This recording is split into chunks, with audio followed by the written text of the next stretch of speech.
السلام علیکم ورحمۃ اللہ وبرکاتہ۔ امید ہے اللہ کے فضل و کرم سے آپ خیریت سے ہوں گے۔ ایک نئی کلاس کے ساتھ ہم آپ کی خدمت میں حاضر ہیں۔ الحمدللہ سورۃ الملک، سورہ قلم، سورہ الحاقہ، اور آج ہم نے شروع کرنی ہے سورہ نوح۔ اگر آپ بھی ہماری اس کلاس کا حصہ بننا چاہتے ہیں تو جلدی سے ہمیں جوائن کریں اور روز کی کلاسز میں آسانی سے اپنی تجوید درست کریں اور قرآن مجید کو درست تلفظ کے ساتھ پڑھنا سیکھیں۔ تو چلتے ہیں آج کے سبق کی طرف۔ اعوذ باللہ من الشیطان الرجیم، بسم اللہ الرحمن الرحیم۔ سورہ نوح مکیہ، بسم اللہ الرحمن الرحیم۔ انا ارسلنا نوحا الى قومه ان انذر قومك من قبل ان يأتيهم عذاب علیم۔ اس ایک آیت میں ابھی کافی ساری ایسی چیزیں میں آپ کو دکھاؤں گی جو آپ کے لیے سیکھنے کے لیے میں نہیں ہوں گی۔ سب سے پہلے تو ہم نے جب نون کا غنہ ادا کرنا ہے تو کیسے ادا کرنا ہے؟ اس طریقے سے نون کا غنہ ادا ہو جائے گا۔ یاد رکھے قرآن مجید میں جب کبھی نون کے اوپر غنہ آ جائے، شد آ جائے، یا میم کے اوپر شد آ جائے تو وہاں پہ غنہ ہوتا ہے۔ غنہ کا مطلب یہ ہوتا ہے ناک میں آواز چلی جاتی ہے اور اس لفظ کے اوپر ٹھہر جاتے ہیں، جیسا کہ ہم نے اس کو پڑھا ان، اور یہ جو مد آپ کو اوپر چھوٹی سی نظر آ رہی ہے یہ تقریباً 4 حرکات عربیہ کے برابر ہیں، مطلب اس کو 4 دفعہ لمبا کرنا ہے، 4 سیکنڈ تک ہم اس کو لمبا کریں گے تو وہی حساب بن جائے گا۔ اور سلنا میں را کو پر پڑھیں گے کیونکہ را ساکن ہے، را ساکن سے پہلے حرف کے اوپر زبر ہے۔ دوسری بات یہ ہے کہ اور سلنا پڑھا تو غلط ہو جائے گا، اور سلنا الف مدہ ہے تو ہم اس الف مدہ کو ضرور ادا کریں گے، ٹھیک ہے۔ نوحن الی، یہاں پہ واو ساکن ہے اور واو ساکن سے پہلے پیش ہے تو یہ واو مدہ ہے۔ یاد رکھیں جب کبھی قرآن مجید میں واو مدہ یا مدہ یا الف مدہ آ جائے تو اسے کھینچ کے پڑھتے ہیں، یعنی کہ اس کو نوحن پڑھنا ٹھیک نہیں ہے، جبکہ اس کو ہم پڑھیں گے نوحن، ٹھیک ہے۔ قومہ، موٹا قاف اور یہ والا واو لین ہے، جب واو سے پہلے پیش ہو تو وہ واو مدہ ہوتا ہے، جب واو ساکن سے پہلے زبر ہو تو وہ واو لین ہوتا ہے، اسے لمبا بھی نہیں کرتے اور آرام سے یعنی کہ نرمی کے ساتھ پڑھ لیتے ہیں۔ یہ جو مد آپ کو نظر آ رہی ہے یہ ہمیں 4 یا 5 حرکات عربیہ کے برابر تب لمبی کرنی پڑے گی کیونکہ اس میں کھڑی زیر بھی ایڈ ہو جائے گی، تو اس کو ہم 4 منٹ تک لمبا پڑھیں گے، 4 سیکنڈ تک اس کو ہم لمبا پڑھتے جائیں گے، 4 منٹ تک مت پڑھ لیجیے گا۔ ان انذر، اب ان میں اظہار ہے اور اس ان میں اخفا ہے۔ کیسے؟ جب نون ساکن آ جائے یا تنوین آ جائے، نون ساکن آ جائے یا تنوین آ جائے اور اس کے بعد حروف ہلکی میں سے کوئی سا ایک حرف آ جائے تو وہاں پہ اظہار ہوتا ہے، اس نون ساکن یا تنوین کو ظاہر کر کے پڑھتے ہیں۔ جیسا کہ ہمارے یہاں پہ ہمارے سامنے نون ساکن کے بعد حمزہ ہے، حروف ہلکی 6 ہیں، کون کون سے؟ حمزہ ہا، عین حا، غین خا، یہ حروف ہلکی ہیں۔ یہاں پہ ہمارے پاس را ساکن ہے، سوال یہ پیدا ہوتا ہے آیا یہ را باریک پڑھیں گے یا موٹی کر کے پڑھیں گے؟ تو یہ را باریک پڑھیں گے کیونکہ را ساکن ہے اور اس سے پہلے حرف نیچے زیر ہے۔ اگر را ساکن ہو اور اس سے پہلے حرف نیچے زیر ہو تو وہ را باریک پڑھی جاتی ہے، ہاں اگر را ساکن ہو اور اس سے پہلے حرف کے اوپر زبر یا پیش ہو تو وہ را پر پڑھی جاتی ہے، ٹھیک ہے۔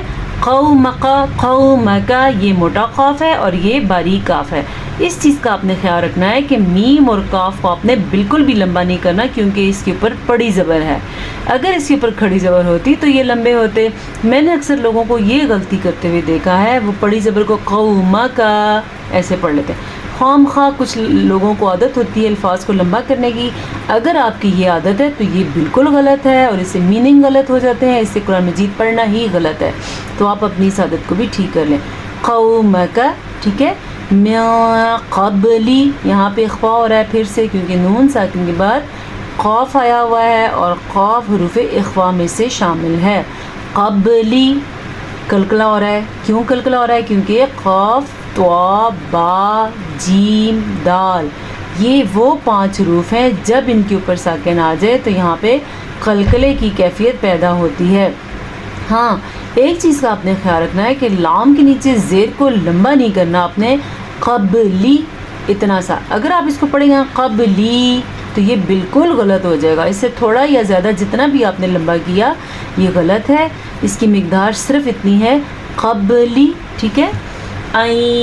یأتیہم نون ساکن کے بعد یہاں پہ ہمارے پاس ادغام بالغنہ کا قاعدہ ہو رہا ہے. یاد رکھیں جب کبھی قرآن مجید میں نون ساکن آ جائے اور اس کے بعد یا میم واو نون یعنی کہ یمون میں سے کوئی سا بھی ایک حرف آ جائے تو وہاں پہ ادغام بالغنہ ہوتا ہے. تو یہاں پہ ہمارے پاس نون ساکن کے بعد یا آیا ہوا ہے، یہاں پہ ادغام بالغنہ ہو رہا ہے، یعنی کہ اس کو آپس میں ملائیں گے لیکن غنے کے ساتھ. کیسے؟ یأتیہم نون کی آواز بیچ میں سے ختم ہو گئی ہے. عذاب علیم پہلے ہم نے یہاں پہ اظہار پڑھا تھا نون ساکن کے بعد حمزہ، اب ہم نے تنوین کے بعد حمزہ پڑھا تو یہاں بھی اظہار ہوگا. اس نون تنوین کو ظاہر کر کے پڑھنا ہے، اس کے ساتھ ہم نے کچھ بھی نہیں کرنا. کیسے پڑھنا ہے؟ عذاب علیم. قال یا قوم انی لکم نذیر مبین. قال قاف زبر الف قا الف مدہ لام زبر لا، بس لام کو اتنا صحیح لمبا کرنا ہے جتنا میں نے آپ کے سامنے کیا ہے.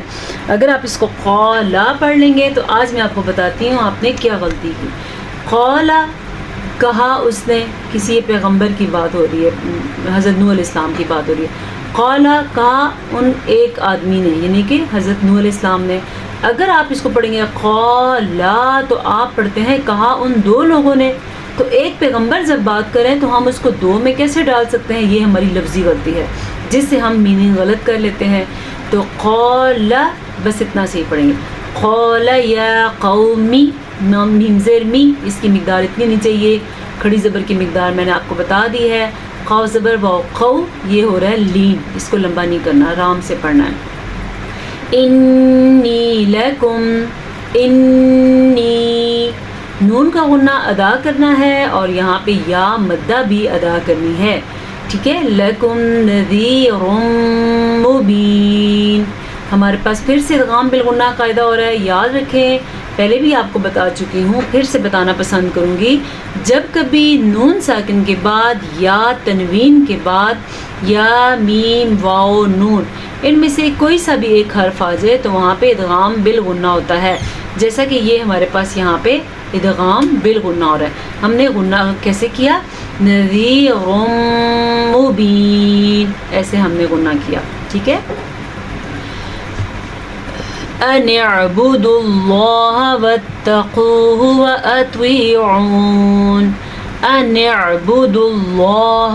اب دیکھیں آپ کے پاس یہاں پہ حمزہ بھی ہے اور آپ کے پاس عین بھی ہے. ان دونوں کی آواز میں فرق آپ کیسے پہچانیں گے؟ میں نے کیا پڑھا؟ عین کی آواز چینج ہوتی ہے، حمزہ کی نرمی سے ادا کی جاتی ہے، لیکن ان دونوں کی آوازیں ملتی جلتی ہیں. تو اس کو ادا کرتے ہوئے خاص خیال رکھنا چاہیے کہ عین کو اپنے تلفظ سے نکالیں اور آ کو منہ کے گول حصے سے حمزہ نکلتا ہے تو اس کو بالکل بھی آپ عین کے طریقے سے نہ نکالیں. عبد اللہ اللہ کا نام پر پڑھیں گے. اللہ کے نام کا قانون بھی آپ سیکھ لیں، کافی دن کے بعد یہ قانون آیا ہے. قرآن مجید میں جب کبھی اللہ کے نام سے پہلے پیش آ جائے یا زبر آ جائے، یہ ہمارے پاس دوسری دفعہ اللہ کا نام ہے. اللہ کے نام سے پہلے اگر زبر آ جائے یا اللہ کے نام سے پہلے پیش آ جائے تو اللہ کا نام پر پڑھا جاتا ہے. کیسے پر پڑھتے ہیں؟ ان اعبدوا اللہ. کیسے؟ اجل اللہ. اب میں نے پر کا مطلب ہوتا ہے موٹا کر کے پڑھنا. میں نے ان دونوں کو پر پڑھا ہے، لیکن باریک کیسے پڑھتے ہیں؟ یہ ہمارے پاس باریک کی مثال. اللہ کا نام ہے اور اس سے پہلے حرف نیچے زیر ہے تو یہ اللہ کا نام ہم باریک پڑھیں گے. کیسے؟ بسم اللہ الرحمن الرحیم. اس طرح ہم نے اللہ کا نام باریک پڑھنا ہے. یغفر لکم من ذنوبکم ویؤخرکم الی إلى أجل مسمى إن أجل الله إذا جاء لا يؤخر لو كنتم تعلمون یغفر لکم غین کے تلفظ کو کلیئر کرنا ہے اور پر کر کے پڑھنا ہے. حروف مستعلیہ تو آپ کو یاد ہوں گے, مجھے پورا یقین ہے جو میری کلاس ڈیلی رہتے ہیں. اب میری ایک اسٹوڈنٹ ہے, وہ مجھے ڈیلی سبق سناتی ہیں. حروف مستعلیہ ان کے بہت زیادہ پکے ہیں. جب میں ان سے پوچھتی ہوں سبق, یوٹیوب کی اسٹوڈنٹ ہے وہ میری, تو وہ جب مجھے واٹس ایپ پہ سبق سناتی ہیں تو میں ان سے کہتی ہوں کہ آپ حروف مستعلیہ کون سے ہیں, فر سنا دیتی ہیں. میں کہتی ہوں حروف اخفا کون سی ہیں, تو وہ فر سنا دیتے ہیں. یہ ڈیلی کلاس لینے کا فائدہ ہے. اگر آپ بھی میری ڈیلی کلاس لیں گے تو انشاءاللہ یہ چیزیں آپ کو اچھی طریقے سے یاد ہو جائیں گے. حروف مستعلیہ 7 ہیں: خ, صاد, ضاد, غین, طا, قاف, ضا. یہ وہ 7 حروف ہیں جو پر یعنی کہ موٹے کر کے پڑھے جاتے ہیں, ان کو باریکی سے نہیں پڑھا جاتا. را کو ہم باریک پڑھیں گے کیونکہ را سے پہلے زیر آ گئی. لکم من, ایک تو کاف کو ہم نے باریک پڑھنا ہے کیونکہ یہ باریک کاف ہے. البتہ یہاں پہ ہمارے پاس ادغام شفوی کا قاعدہ ہو رہا ہے. اگر آپ جاننا چاہتے ہیں ادغام شفوی کیا ہے تو چلیں میں آپ کو سکھاتی ہوں. جب کبھی میم ساکن آ جائے اور اس کے بعد میم متحرک آ جائے, یعنی کہ 2 میم ساتھ آ جائیں, پہلا میم ساکن ہو دوسرا متحرک ہو.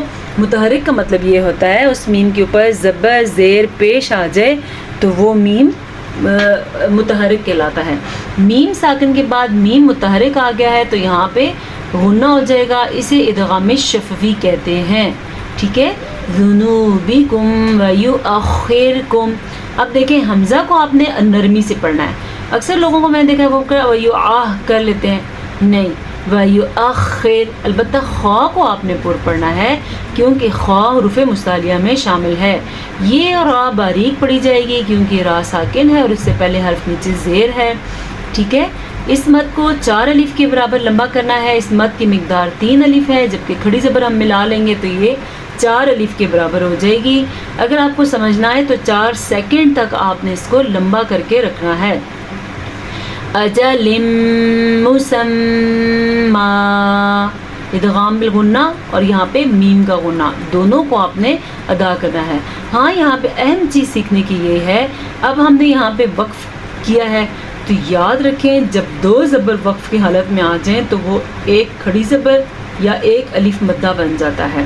ٹھیک ہے, یہ قاعدہ آپ نے یاد رکھنا ہے. جب کبھی 2 زبر آ جائیں تو وہ ایک کھڑی زبر یا ایک الف مدہ بن جاتا ہے. کیسے؟ مسمى, اس طریقے سے یہ وقف ہوگا. ہاں اگر اس کے نیچے زیر ہوتے تو پھر ساکن ہو جاتا, اگر یہاں پہ پیش ہوتے تو بھی ساکن ہو جاتا. یہ صرف 2 زبر کے لیے ہے. ان اجل اللہ, نون کا غنہ ادا کرنا ہے, اللہ کا نام پر پڑھنا ہے, اور یہ والی مد جو ہے یہ 6 الف کے برابر اس کو لمبا کرنا ہے. 6 سیکنڈ تک اس کو لمبا کر کے لے کے جانا ہے. کتنا؟ جاء. ٹھیک ہے, لا یؤخر. اچھا جناب, یہ را پر پڑھی جائے گی کیونکہ را ساکن کر دی ہم نے وقف کی وجہ سے. را ساکن سے پہلے زبر آ گئی تو را پر ہو گئی. اگر ہم وقف نہ بھی ہوتا یہاں پہ, خیر یہاں پہ تو وقف لازم ہے, تو بھی را پر ہوتی کیونکہ اس کے اوپر پیش ہے. یہ جو آپ کو نشان نظر آ رہا ہے اس کو آپ اچھی طرح سمجھ لیں, یہ وقف لازم کا نشان ہے. جب کبھی کسی آیت کے آگے اس طرح کا میم آ جائے تو اس کا مطلب ہوتا ہے, سائڈ پہ لکھا بھی ہوتا ہے وقف لازم. ایک میم اور بھی ہے جو اقلاب کی وجہ سے آتا ہے, یہ اس میم کا ذکر نہیں ہے, یہ وقف لازم والے میم کا ذکر ہے. تو یہاں پہ ٹھہرنا لازم ہے, اگر یہاں پہ نہ ٹھہریں تو حرام ہوتا ہے. ٹھیک ہے, یہ بہت اہم چیز ہے جو عام طور پہ لوگوں کو پتہ نہیں ہوتی. آپ اس کو آج ہی سیکھ لیں, اس کے بعد یہ غلطی آپ نے دوبارہ نہیں کرنی. لو کنتم تعلمون, لو واو لین آرام سے پڑھنا ہے. کنتم اخفا کا قاعدہ ہو رہا ہے. تعلمون عین کے تلفظ کا خاص خیال رکھنا ہے. ہم نے 4 آیات پڑھ لی ہیں لیکن آپ نے دیکھا ہر آیت میں کافی ساری چیزیں سیکھنے کے لیے ہیں. اگر آپ بھی اپنا قرآن مجید درست کرنا چاہتے ہیں تو ہر چیز کو غور سے سنا کریں اور اس کی پریکٹس بھی کیا کریں. اسی لیے ہر چیز کے بارے میں بار بار بتایا جاتا ہے کہ آپ اس کو پریکٹس کریں اور دوبارہ ایسی غلطیاں نہ کریں. آج تک کے لیے اتنا سبق کافی ہے، انشاءاللہ آپ سے پھر ملاقات ہوگی ایک نئے سبق کے ساتھ۔ اپنا ڈھیر سارا خیال رکھیے۔ السلام علیکم ورحمۃ اللہ وبرکاتہ۔